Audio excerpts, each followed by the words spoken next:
네, 여러분 안녕하세요. 오늘 첫 수업이죠? 오늘 첫날이라서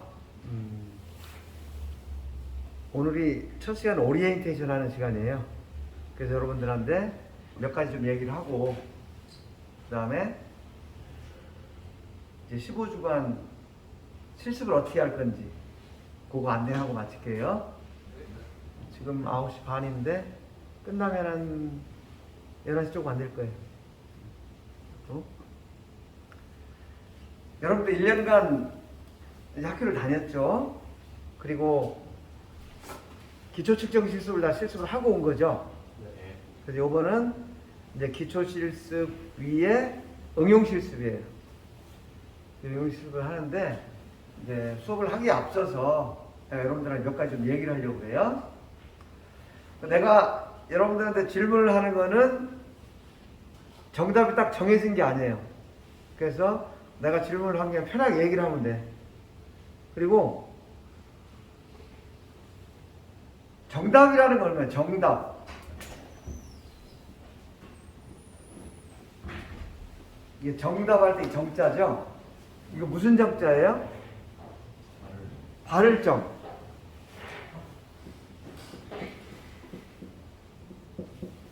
그래서 정답 하면은 올바른 답이다 해가지고 답이 하나가 있는 거죠. 그죠? 그래서 그거를 쓰면 맞고 틀리면 점수가 없고 지금 이렇게 된 거잖아요. 그래서 지금까지 우리가 쭉 그렇게 이제 배워왔는데 어떤 경우에는 정답이 있는 게 아닌데도 불구하고 문제를 냈기 때문에 여러분들이 답을 해야 되는 경우가 있었어. 정답을 찾아야 되는 경우가. 근데 어떤 경우에 명확하게 1 더하기 1은 2다. 이렇게 하면은 이건 정답 하면은 시비거리가 없죠. 그런데 다음 중 착한 어린이가 아닌 것은 이렇게 놓고 뭐 아침에 늦게 일어나는 어린이, 부모님 말씀을 잘 안 듣는 어린이, 뭐 이렇게 쭉 나오잖아요. 그러면 아침에 늦게 일어나는 어린이는 착한 어린이다 아니다를 결정할 수 있을까요? 그죠? 근데 우리가 일반적으로 아침에 늦잠 자고 늦게 일어나는 어린이는 게으른 어린이고 그렇게 하면 안 된다 이런 식으로 많이 배워왔을 거예요. 그죠? 근데 그것은 정답이 일 수도 있고 아닐 수도 있고. 내가 지금 하려고 하는 얘기는 뭐냐면 어떤 것 중에서 이게 딱 정답이다 이런 것을 찾아야 되는 경우도 있지만 어떤 경우에는 그렇지 않은 경우도 있어. 근데 내가 여러분들한테 질문하는 경우는 대부분 정답이 없는 경우야. 그래서 여러분들이 이것을 얘기를 했을 때 맞을까 틀릴까 이런 걸 주제하지 말고 그냥 얘기를 해보자는 거지. 그래서 이런 건 있어. 의견이 다를 수는 있어. 의견이 다른 거는 내가 선생이니까 내 말이 맞겠죠? 라고 생각하지 말라는 거야. 나는 내 의견이 있고 여러분들은 여러분 의견이 있잖아요. 그런 의견이 서로 다를 때는 얘기를 해보자는 거지. 나는 내 의견을 여러분들한테 이해를 시키려고 얘기를 할 거고 여러분들 여러분 의견 나한테 이해를 시키고 얘기를 할 거 아니에요. 그래서 정말 어느 것이 뭐 더 적당한지는 우리가 얘기를 해서 결론을 내고 하는 것이지 일방적으로 내가 선생이라고 해가지고 뭐 내 말이 맞다 이렇게 여러분 생각하면 안 된다는 거야. 수업 시간에도 내가 선생이니까 가르칠 거 아니에요? 그럼 여러분들은 내 말이 맞다고 생각하고 그대로 받아 적고 뭐 공부를 할 거야. 암기도 하고. 근데 사실은 내가 신이 아니잖아. 그죠? 나도 틀릴 수가 있어. 물론 일부러 틀리지는 않을 거예요. 나는 여러분들은 1시간을 가르치기 위해서 10시간을 공부해가지고 오는데 그렇다 하더라도 내가 말을 실수할 수도 있고 또 가끔 헷갈려가지고 이건데 저거라고 얘기할 수 있고 이런 경우가 있을 수가 있어. 그럼 여러분들 어떻게 해야 돼?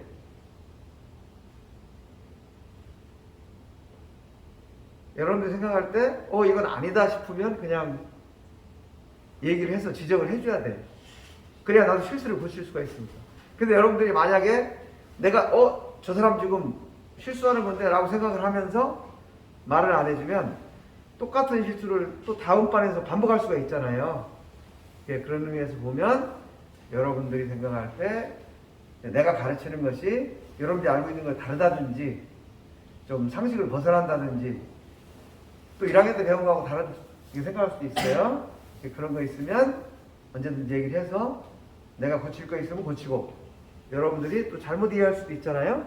그럼 올바로 이해하고 이렇게 수업을 해나갔으면 좋겠어요. 오케이? 네. 여러분들하고 나하고는 2학년 1학기 2학기 그 다음에 3학년 1학기 때 또 통합측정 시스템이라는 게 있어. 그래서 1년 반 동안 앞으로 공부를 할 거예요. 그러니까 앞으로 1년 반 동안 공부를 할 때 지금 내가 얘기한 그런 거 잘 기억해서 수업했으면 좋겠어요. 그러니까 정답이 있다라고 생각하지 말고 그냥 자기 의견을 자유롭게 얘기를 하자라는 거. 서로 간의 의견이 다르면 서로 상대방을 충분히 설득할 수 있도록 얘기를 하고 그걸 통해서 서로 합의를 이루어 가자는 거. 그 다음에 내가 가르치는 것 중에서 여러분들이 알고 있거나 또는 상식적으로 생각하거나 했을 때 아니다 싶으면 바로 얘기를 해서 잘못된 건 고치고 여러분들 잘못 이해한 거는 또 올바로 이해를 하고 이런 식으로 해나가자는 거죠. 무슨 얘기인지 아시겠죠? 예. 오케이. 자, 그러면 내가 지금부터 몇 가지 좀 다른 얘기를 하려고 해요. 우리가 이 살아가면서 선배라는 얘기를 많이 듣죠? 선배.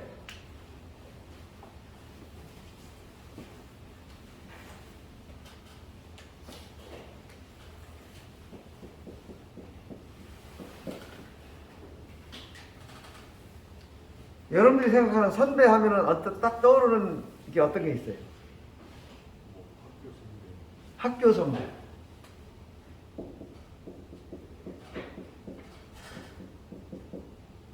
또 인생 선배.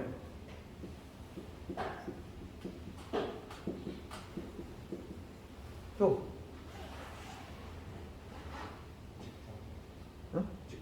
직장 선배.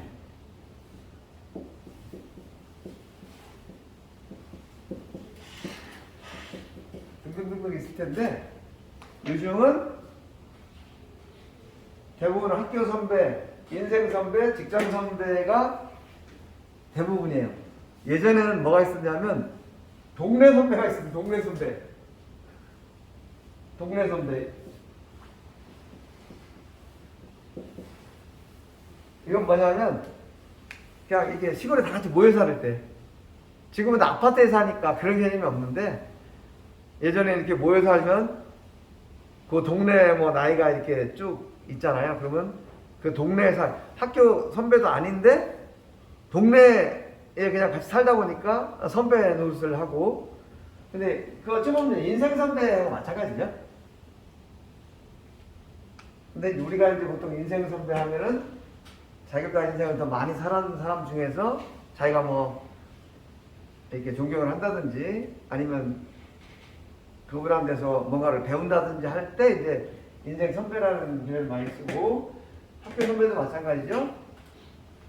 단순히 학교를 먼저 나왔다고 해서 학교 선배 뭐 이러는 것보다는 그 나에게 어떤 도움을 주고 또 어떤 이끌어주고, 그죠? 그런 개념이 학교 선배인데 좀 직장 선배도 마찬가지예요. 단순히 뭐 회사 먼저 들어왔다고 해서 직장 선배다 이런 생각보다는 나보다 먼저 직장에 들어와서 내가 처음 시작할 때 뭔가 안내를 해주고 도움을 주고 이런 경우에 이제 직장 선배라는 개념이 들어가는 거죠. 그래서 선이라는 것은 먼저라는 뜻이에요. 앞서서. 그러면 내가 여러분들 선생이죠. 선생은 또 무슨 뜻이야? 먼저서. 네, 먼저 세상에 나왔다는 뜻이에요. 생이 날생자잖아. 그러니까 선생이 먼저 했다는 뜻이야. 그래서 사실은 선생이나 선배나 어찌 보면 또 같은 뜻이 될 수도 있죠. 그래서 우리가 선배하면은 일반적으로 좋은 선배도 있고 나쁜 선배도 있지만 우리가 생각하는 선배는 뭔가 나한테 도움이 되고 나의 길잡이가 되고 조언을 해주고 이런 사람 선배라고 보통 많이 생각해요. 자, 그러면 나는 여러분들한테 이 중에서 어떤 선배가 될 것 같아요?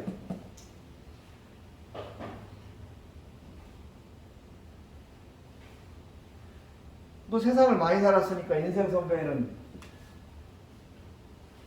내가 나쁜 사람이 아니라고 치고, 그죠? 나쁜 사람이면 선배하고 싶지 않잖아.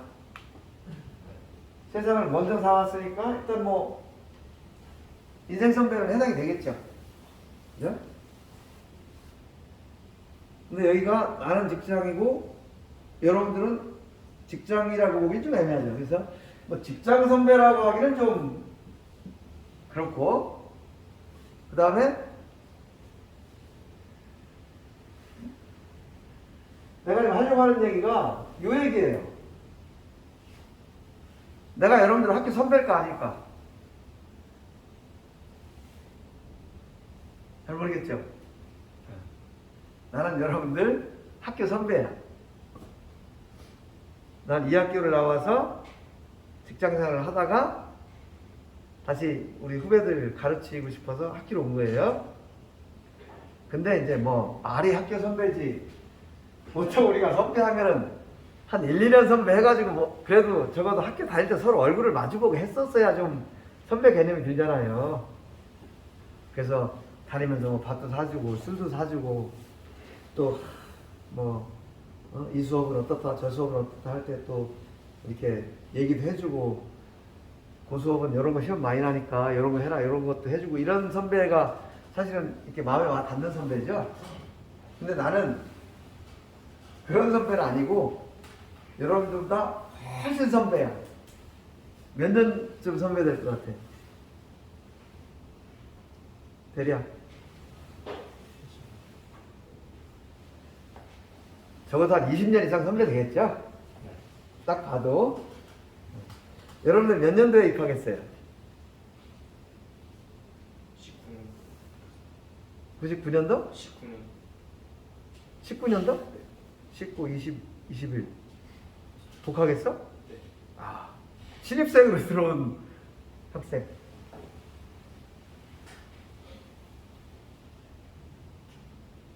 몇 학번이? 1파학번. 어? 1파학번.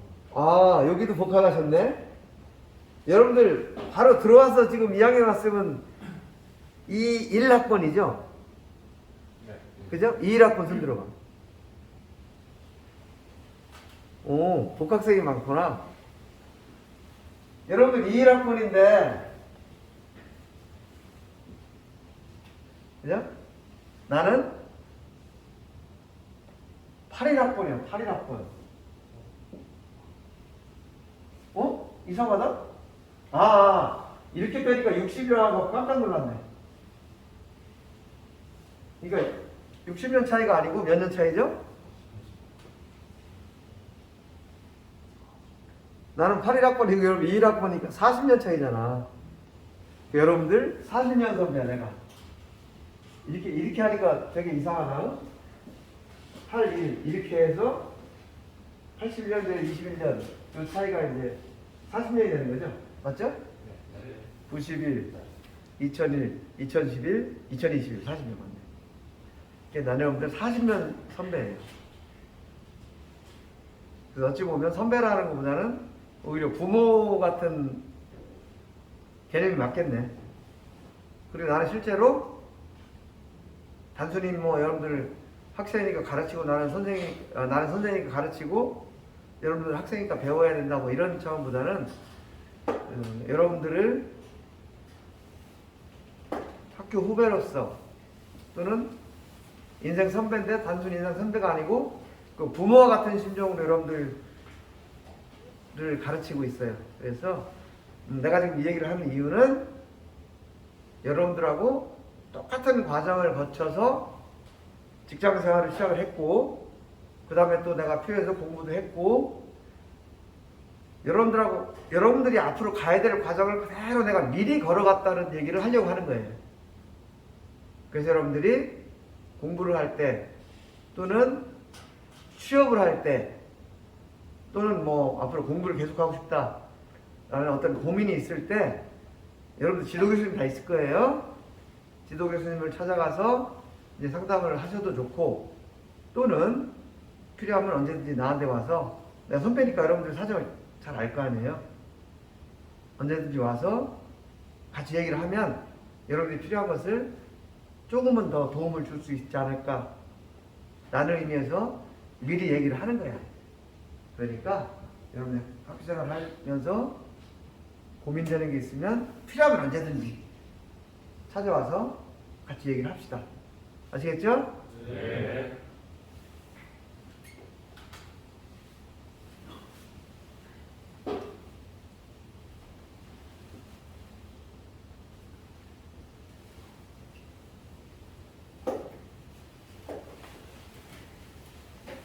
자, 내가 여러분들한테 우리 학교 선배라고 얘기를 했잖아요.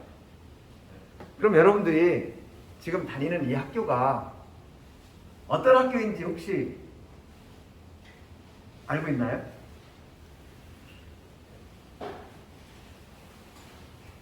내가 지금 얘기를 하려고 하는 이유는 우리가 지금 공부를 하는데 단순히 그냥 이 학과에 왔으니까 이 전공을 공부한다 이렇게 공부를 하는 것도 좋지만, 우리가 뿌리를 알고 어떤 이유에서 어떻게 생긴 과를 내가 다니고 있다는 것을 알면 더 자부심이 생기고 더 열심히 공부할 수 있는 동기부여가 될 수 있을 것 같아요. 그래서 내가 그 잠깐 설명을 하려고 하는 거예요.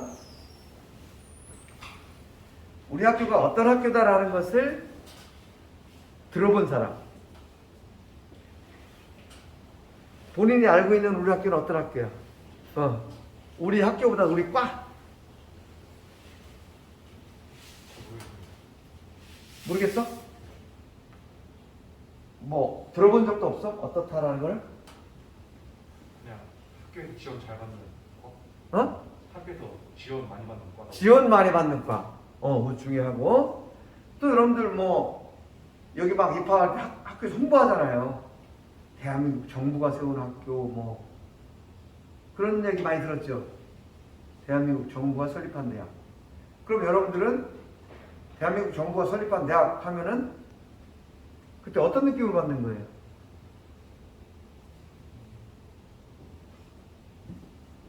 이거 이름 불러가지고 시키는 건 별로 안 좋은 건데, 지금 내가 다 모르기 때문에 그냥 한번 불러볼게요. 박진수, 강창현.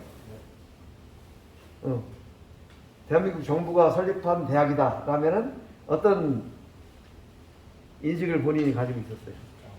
정부 국가가 인정한 정식 대학. 국가가 인정한 대학교. 오케이. 이번엔 김지윤. 네. 왜 앞에 앉은 사람만 또 부르게 되네? 묘하게. 어떤 느낌 받았어요? 국가가 필요해서. 국가가 필요해서. 오케이. 지금 좋은 얘기를 했어요. 자, 맨 뒤에 이름이 이기택. 오케이. 대한민국 정부에서 설립한 학교다라고 했을 때 본인은 어떤 느낌을 받는 거예요? 나라 지원 많이. 나라 지원을 많이 해주는. 나라가 지원을 많이 해. 오케이. 지금 여러분들이 말한 게 다 정답이야.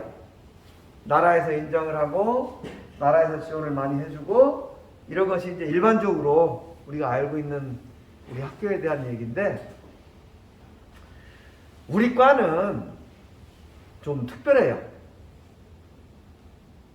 뭐가 특별한가를 좀 간단히 얘기를 해볼게요. 우리 학교가 1966년 4월에 생겼어요. 1966년이면 뭐 옛날 얘기죠. 내가 4살 때니까. 그러면은 이때 우리 학교를 왜 세웠을까?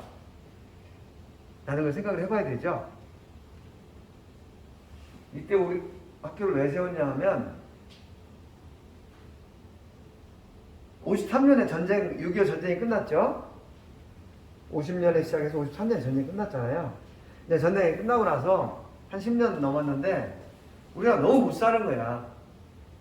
너무 못 사니까 미국을 비롯해서 이런 로마 국가들이 저 대한민국이란 나라 너무 못 산다. 불쌍해서 좀 어떻게든 세계 여러 나라에서 좀 도와줘야 되겠다. 라고 해서 여러분 유엔을 알죠? 유엔. 유엔 알아요? 유엔을 통해서 이제 대한민국을 지원을 해주겠다라고 한 거예요. 여기에 이제 주축이 미국이 되겠죠. 이렇게 그래서 미국이 우리나라를 도와줬다. 뭐 이렇게 보는 거예요. 유엔에 보면 유네스코. 여러분 유네스코라는 말 많이 들어봤죠? 유네스코는 유엔에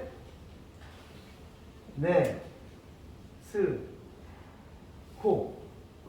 이래서 그 약자를 따서 유네스코라고 우리가 부르는 거야.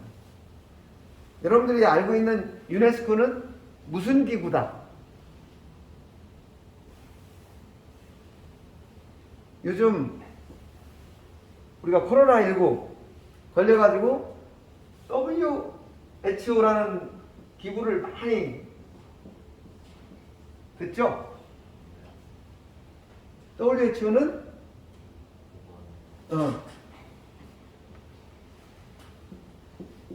국제보건기구. 그죠? 또 WTO라는 기구도 많이 들을 거예요. 여기서 T는 트레이딩, 무역기구. 여기서 유네스코는 유엔의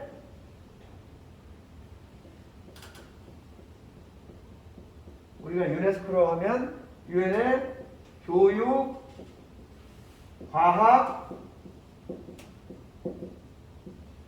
문화기구, 유엔의 유나이티드 네이션스 해가지고 에듀케이션, 교육이죠. 그 다음에 사이언스, 과학. C가 컬처예요. 문화에 오거나이제이션 해서 유엔의 교육과학 문화기구라는 것이 이제 유네스코야. 그래서 이 유네스코를 통해서 우리나라를 지원을 했는데 뭘 지원을 했냐 하면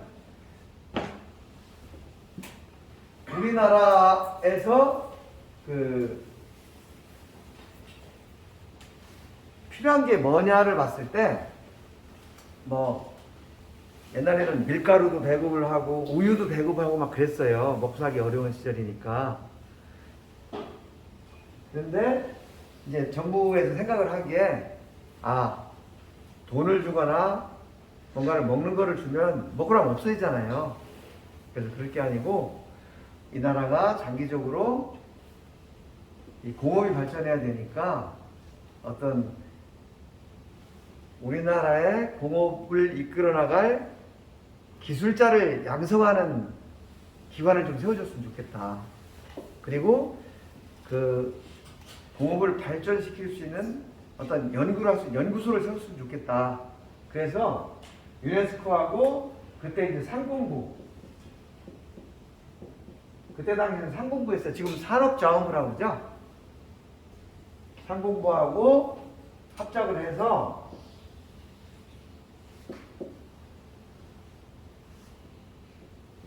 FIC라는 거를 이런 기관을 만들었어. 그 FIC는 한국 정밀기기 센터. 이렇게 해서 Korea Fine Instrument Center 해서 FIC라는 기관을 만드는 거예요. 이 기관을 만들어서 일부에서는 연구 기능을 담당하고, 일부에서는 교육, 인력을 양성하는 이런 두 가지 기능을 갖게 된 거죠. 그래서 이것이 쭉 같이 내려오다가 지금 요거는 여러분들 한국 산업기술시험원이라는데 혹시 알아요?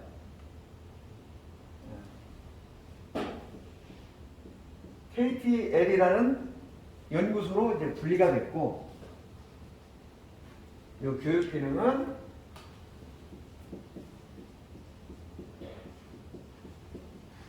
현재의 경기과학위대가 된 거예요. 우리 학교. 이렇게 됐는데, 이게 경기과학위대가 정식으로 오픈이 된 거는 1999년이에요. 정부에서 그동안 이런 쭉 기능을 담당을 해왔는데 1999년 이전에는 여기가 정식 학교가 아니고 기술훈련소였어요.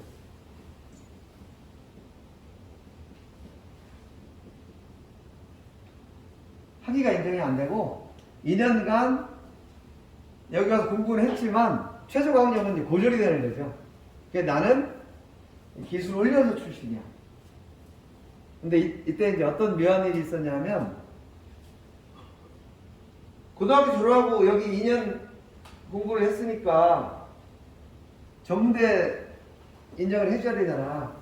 근데 행정적으로는 이제 학력은 안 되는 거예요. 학력은 그냥 고졸이고, 대신에 기업체에서는 일반 전문대보다 더 이제 호봉을 많이 주고 대우를 더 많이 해주면서 데려가는 이제 그런 일이 있었죠. 나도 이제 졸업을 하고 수원에 있는 삼성에서 근무를 했는데, 그때는 그냥 막 데려갔어. 뭐 시험 보고 말 것도 없고, 아 이번 우리 삼성에서 30명 필요합니다 그러면은 그냥 30명 보내고, 또 LG에서 우리 20명 필요합니다 그러면 20명 보내고, 사람이 없어요 못 보내는 그런 시절이 있었거든요. 그러면은 왜 그런 일이 벌어졌을까? 지금은 대학임에도 불구하고 우리 학교에서 대기업을 간다든지 이렇게 좀 쉽지 않잖아요. 근데 이때는 왜 대학이 아님에도 불구하고 대학 졸업자보다 더 대우를 해주면서 데려갔을까? 이런 궁금증이 생기는 거죠. 근데 그 이유가 뭐냐면, 여기서부터 여러분들이 잘 들어야 돼요.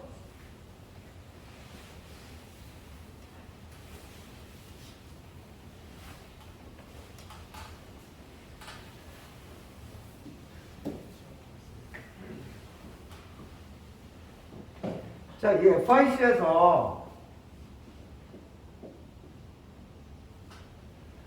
자, 그럼 인력을 양성을 하자. 그러면 어떤 인력을 양성할 거냐는 또 생각을 해야 되잖아요. 그래서 그때 이제 결정을 한 게 뭐냐면, 이때 당시에도 공대가 있었어요, 국내에. 그러면은 다른 대학에서도 가르치는 거를 여기서 또 가르칠 필요가 없잖아요. 그래서 다른 일반 대학에서는 가르칠 수 없는 특수한 분야를 가르치자 해서 만든 게 이제 4개 학과가 생긴 거죠. 거기에 공업계기과라는 과가 생겼고, 그 다음에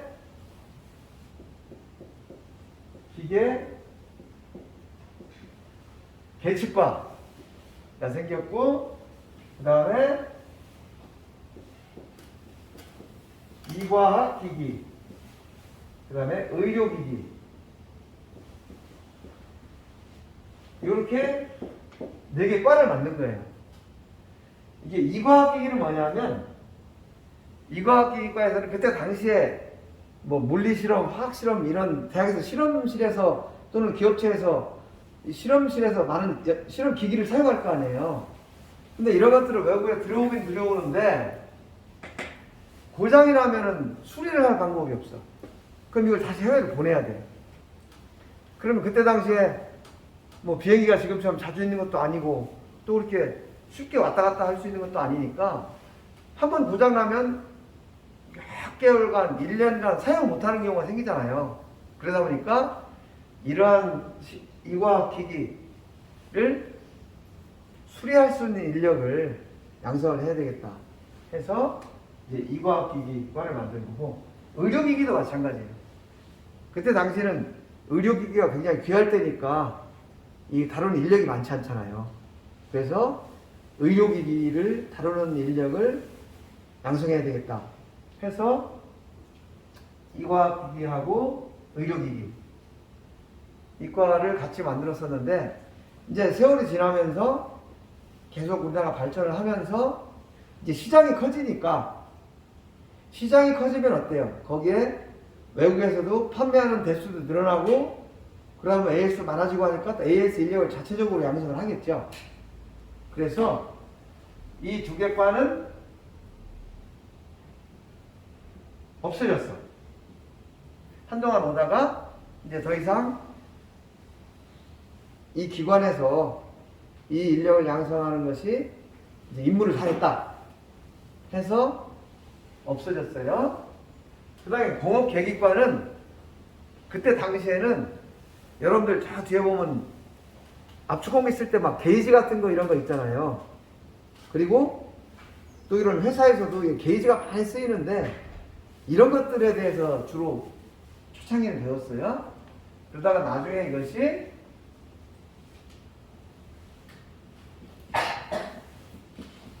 전자 제어, 제어 계측 뭐 이런 쪽으로 이렇게 발전해 나갔어요. 근데 이것도 발전해 나가다 보니까 지금은 전국의 각 대학에 공대에 전자공학과, 제어계측과 이런 거 많이 생겼죠. 그래서 이것도 이제 그냥 일반 학과가 된 거예요. 다른 데도 배우고 우리도 배우는 일반 학과. 우리도 전자과 있잖아요. 전자공학과도 있고. 그래서 이것도 이제 우리 학교만이 갖는 특수성이라는 측면에서 보면 기능을 다 했어. 일반 대학을 다 배우니까. 그 다음에 요게 남았는데, 기계 계측이 뭐냐면 그냥 딱 봐도 측정일 것 같죠? 그래서 여기에서 처음에는 정밀 측정, 그 다음에 시공구 설계, 그 다음에 뭐 정밀 가공,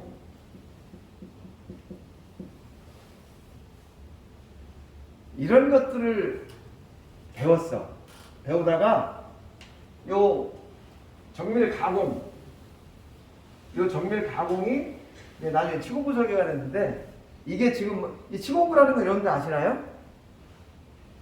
그냥 이런 기계 설계가 아니고 그 생산 라인에서 뭔가 제품을 자동화해서 생산하잖아요. 그때 그 제품들을 이렇게 운반하거나 또는 이 제품이 어떤 공작기에서 정확하게 가공을 하기 위해서 이 안내를 하는, 우리가 보통 지그하고 픽스처 이렇게 표현하거든요. 지그 앤 픽스처라고 하는데, 이건 뭐냐면 가공을 하기 위해서 정확하게 위치를 안내하는 거, 그 다음에 그 제품을 정확하게 고정시키는 거, 그 다음에 이것을 운반하는 거, 이런 것들을 집중적으로, 그러니까 제품 설계가 아니고 그런 것들을 집중적으로 설계하는 이런 게 필요했던 거예요. 그래서 그런 것들을 전문적으로 공부하는 치공구 설계과라는 거를 이제 만들었었는데, 이 치공구 설계과 전에 이제 정밀 가공이라는 것도 있었고, 이렇게 가다가 지금 이 치공구 설계과는 뭐가 됐냐면, 우리 학교에 여러분들 들어올 때 지능기계 설계과라는 게 있었죠. 근데 이제 지능 빼고 지금 이제 기계 설계과예요. 근데 이 기계 설계과도 일반 대학에 다 있어. 그래서 이것도 이제 이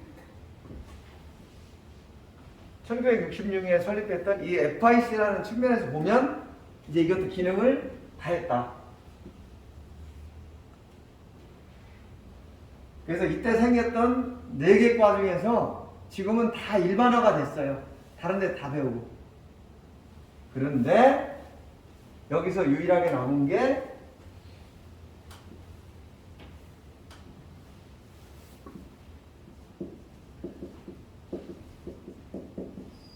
이 정밀 측정이에요. 이 정밀 측정이라는 것은 다른 데서 가르칠 수가 없기 때문에 우리만 계속 가르치는데, 그럼 이것이 산업 현장에서 필요 안 하면은 없어졌겠죠, 이것도. 아니면은 쉽게 다른 데서 다 할 수 있으면 다른 데 하든가. 근데 이것은 산업 현장에서는 꼭 필요하면서 이 기술력을 양성할 수 있는 곳은 우리만 있는 거예요. 그래서 여러분들은 이 1966년에 정부와 유네스코의 합작 사업으로 시작된 한국정밀기기센터, 그 뿌리를 이어가는 사람들이다. 나는 자부심을 가지고 공부를 했으면 좋겠다 라는 거예요. 그러면은 왜 우리 과는 기계 계측이나 정밀 측정이라는 과 이름을 계속 사용하지 않고, 지금 우리가 정밀기계공학과잖아요.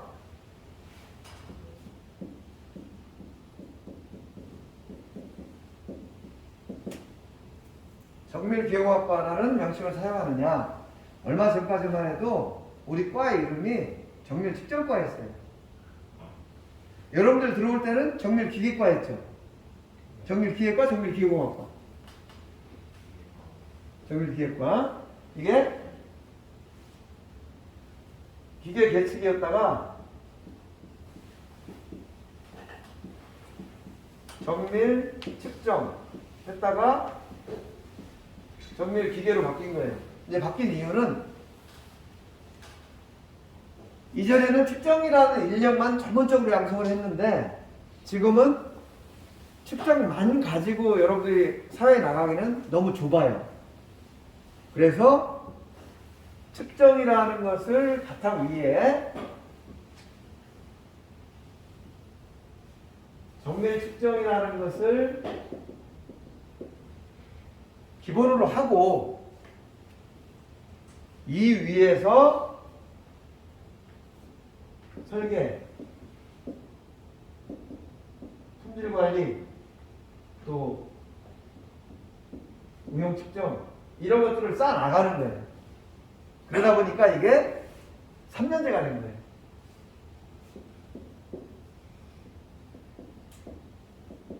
그래서 여러분들은 정밀 측정이라는 것을 바탕으로 그 위에 기계공학 또는 품질 관리 이런 것들을 더 얹어서 더 범위가 넓게 사회에 진출할 수 있는 준비를 하느라고 정밀 기계공학과로 명칭도 바꾸고 과목도 측정뿐만 아니고 기계공학에 해당하는 과목들이 더 늘어난 거예요. 그래서 여러분들이 지금 정밀 기계공학과에서 공부를 하고 있다. 이런 배경에서, 이런 뿌리에서 그거를 여러분들이 좀 알고 공부를 하면 더 좋을 것 같아요. 아시겠죠? 네.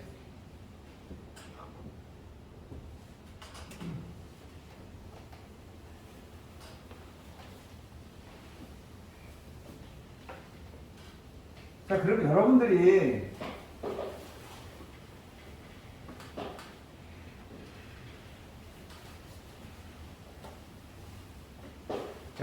이제 또 중요한 건 앞으로의 진로예요. 그죠?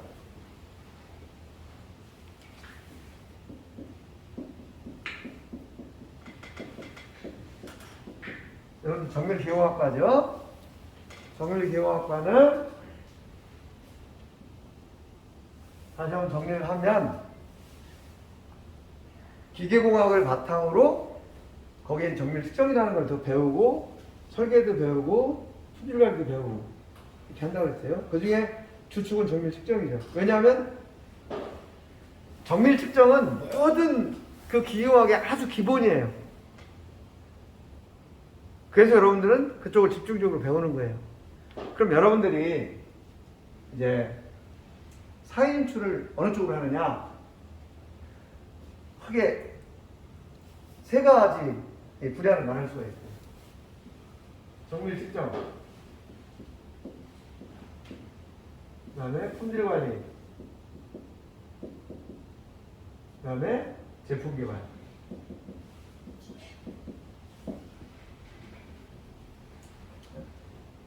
여러분들이 신뢰성 공학이라든지 통계적 품질 관리라든지 이런 것들을 배울 거예요. 그런 것들을 배워서 이 품질 관리는 기본적으로 정밀 측정을 같이 품고 가요. 그러니까 정밀 측정을 기반으로 하지 않은 품질 관리는 이미 4년제 대학이나 다른 대학에 뭐 생산공학이라든 이런 데가 다 하고 있어. 그런 쪽에서는 품질 관리 자체만 가지고 여러분들이 경쟁을 하겠다 그러면 경쟁력이 그렇게 높지 않을 수가 있어요. 그런데 여러분들이 경쟁력이 있는 이유는 뭐냐? 측정이라는 걸 할 줄 알면서 품질 관리를 하기 때문에 경쟁력이 높아지는 거예요. 그래서 여러분들 품질 관리를 하려면 반드시 정밀 측정이 기반이 돼야 된다. 그래서 품질 관리 분야로 많이 진출을 하고요. 그 다음에 여러분들 CAD 배우죠. 이제 3D CAD도 배우고, 뭐 역공학도 배우고, 뭐 역학도 배우고, 설계도 배우고 하잖아요. 이런 걸 배워서 이제 제품 개발하는 쪽으로 나가고, 그 다음에 어떤 경우에는 나는 측정이라는 것을 전문적으로 해보겠다 라고 하면 이제 정밀 측정이라는 분야로 나가는데, 요즘은 회사에서 정밀 측정을 연구하는 사람을 뽑겠다 이런 데는 많이 없어요. 대부분 측정을 기반으로 해서 품질 관리를 할 수 있는 사람을 뽑아. 그래서 이 품질 관리 쪽, 우리가 보통 QC라고 얘기를 하죠. 이 분야로 진출하는 그 퍼센트가 가장 커요. 그리고 또 졸업생들 중에서 나는 설계를 좀 집중적으로 해보겠다 라고 하면 이건 설계 쪽이에요. 설계 쪽으로 가는 경우도 있고, 그 다음에 나는 측정을 하겠다 라는 건데, 지금 이 품질 관리나 설계 쪽은 일반 회사에서 다 필요한 인력이에요.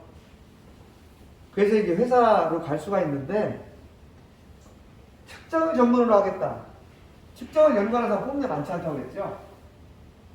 그래서 이 측정을 하는 사람들은 주로 어떤 분야로 가냐면 측정기 회사,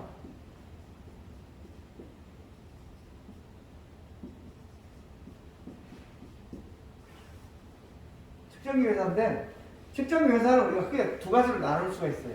하나는 국내에서 측정기를 직접 제작하는 회사, 측정기를 제작하는 회사가 있고,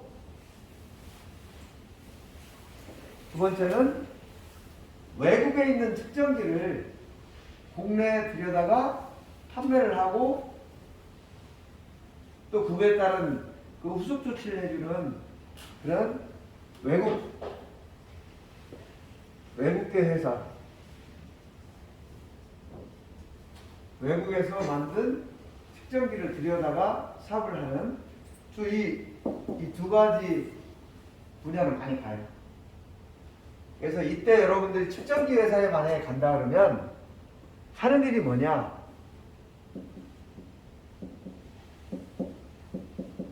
측정기 회사에 가면 첫 번째는, 요즘은 측정기가, 지금 여러분들 저 뒤에 보시면은 실습을 할 측정기가 있는데 그 옆에 뭔가 컴퓨터가 하나씩 다 붙어 있죠. 여러분들 실제 회사에 가면 측정이 여러분 1학년 때 배운 것처럼 단순하지가 않아요. 뭔가 요즘은 컴퓨터를 이용해서 어떤 소프트웨어를 운영해서 측정을 하다 보니까 그 소프트웨어를 운영하는데 교육이 필요해. 그럼 여러분들이 측정의 전문가가 돼서 그 장비의 내용을 충분히 파악을 한 다음에 그 장비를 구입하는 고객한테 교육을 시키는 거예요.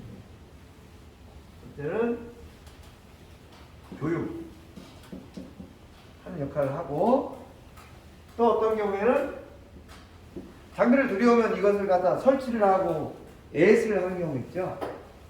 그래서 설치 AS. 그 다음에 요즘은 영업이라는 게 예전에 라떼이죠. 라떼는 영업이라는 게 그냥 그런 게 많았어. 인간관계. 서로 만나가지고 술 한잔 먹고, 우리 뭐 잘해봅시다. 악수하고. 그러고 나서 그 다음에 계약하고 이런 경우가 많았는데, 요새는 그런 경우가 절대 없어. 뭐 절대라고 할 수 있을지 없을지 모르겠지만 거의 없어. 요즘은 상대방한테 가서 우리 제품이 실제로 측정할 때 어떤 특징이 있고 어떤 장점이 있고 이러한 기술적인 장점이 있어서 우리 장비를 구입하는 게 회사의 이익입니다라는 걸 설득을 해서, 그게 설득이 돼야 구매를 하는 거예요. 근데 그게 측정기 회사가 여러 군데면 다 와서 설득을 하겠죠. 그러다 보니까 누가 더 나은 실력을 갖추고 잘 설명을 하느냐에 따라서 이 장비를 팔고 못 팔고가 결정이 될 수가 있어요. 그러다 보니까 영업.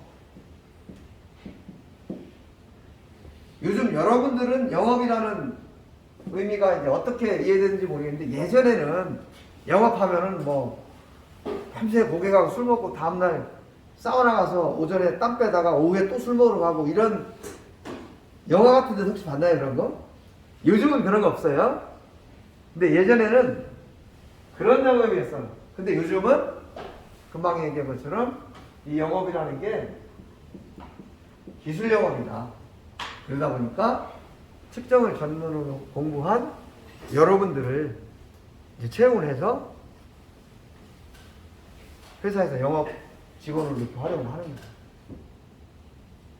그래서 만약에 측정을 전문으로 하는 회사에 간다라면 주로 이제 이런 일들을 하게 된다. 일반 회사에 가면 QC나 설계에서 대부분 시작을 하고, 이 QC에 가는 경우에는 들어가자마자 바로 품질을 관리를 할 수도 있지만, 대부분은 이 측정, 이 QC 부서에 가서 측정을 담당하는 경우도 많다. 대부분 3차원 측정기. 여러분들 이제 2학기 때부터 3차원 측정기를 배울 거예요. 그래서 여러분들은 이제 이런 분야로 진출을 한다. 라는 것을 이해하시면 좋겠어요. 아시겠죠? 네. 자, 지금까지 설명한 것 중에서 혹시 궁금한 거나 질문할 게 있으면 해주실까요? 요거는 앞으로 여러분들이 이제 졸업을 하려면 아직 2년이 남았기 때문에 천천히 생각을 해보세요. 그래서 만약에 나는 이런 분야로 가겠다, 또는 이런 분야로 가겠다, 이런 분야로 가겠다라는 어느 정도 윤곽이 잡히면 여러분들 지도 교수님하고 미리 상의를 하는 것도 좋아요. 나는 이런 분야로 가고 싶은데 뭐 어떤 준비를 하면 좋습니까? 라는 거 지도 교수님하고 상의를 해줬고 나한테 와도 좋고, 특히 측정을 전문으로 하는 회사에 가고 싶다라는 사람이 있으면 나한테 와서 미리 얘기를 해주면 내가 그 측정기 회사들하고 서로 연락을 해서 여러분들이 나중에 졸업하자마자 취업을 할 수 있도록 좀 도움을 줄 수 있으니까, 혹시라도 측정 쪽을 전문으로 하고 싶다라는 사람이 있으면 저한테 얘기를 해주면 내가 기억을 하고 있다가 나중에 여러분 졸업할 때 도움을 줄게. 오케이? 네. 자, 그럼 여기까지 하고 잠깐 쉬었다가 수업 안내하고 마칠게요. 네, 수고하셨습니다.